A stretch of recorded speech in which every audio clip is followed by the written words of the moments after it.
नमस्कार. आरोग्यशाहीमध्ये मी वैद्य भाग्यश्री आणि मी वैद्य नमिता आपल्या सर्वांचं स्वागत करतो. आरोग्यशाहीचा तसाच तो आहाराचाही.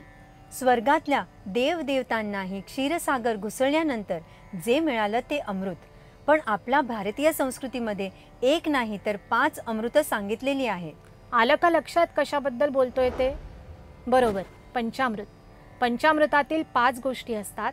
तूप घरी पारंपरिक पद्धतीने बनवलेलं, मध शुद्ध आणि गरम न केलेलं, दही रात्री विरजण लावून सकाळी छान जमलेलं, खडीसाखर प्रसादासाठी वापरतात तशी, आणि दूध A2 म्हणजे भारतीय वंशाच्या गाईचं शुद्ध दूध. या 5 अमृतासमान गोष्टी एकत्र केल्या की जे तयार होतं ते पंचामृत. श्री गुरुजी सांगतात, जो नशीबवान आहे त्याच्या दिवसाची सुरुवात पंचामृताने होते. कारण रोज पंचामृत घेतल्याने शक्ती टिकून राहते, पटकन थकवा येत नाही, प्रतिकार शक्ती उत्तम राहते, कॉम्प्लेक्शन सुधारते, डोळे तेजस्वी होतात, बुद्धी स्मृती एकाग्रता वाढतात, मेंदू हृदय वगैरे महत्त्वाच्या अवयवांना ताकद मिळते, केस गळणे पांढरे होणे कमी होते, कंबरदुखी गुडघेदुखी सारखे वयानुसार मागे लागणारे त्रास दूरच राहतात.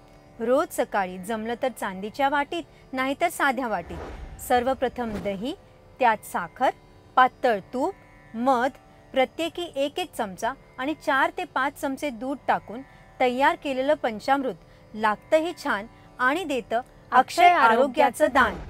आरोग्यविषयी अशीच निरनिराळी माहिती आणि इतरही गोष्टी जाणून घेण्यासाठी पाहत रहा आरोग्यशाही लोकशाही मराठीवर.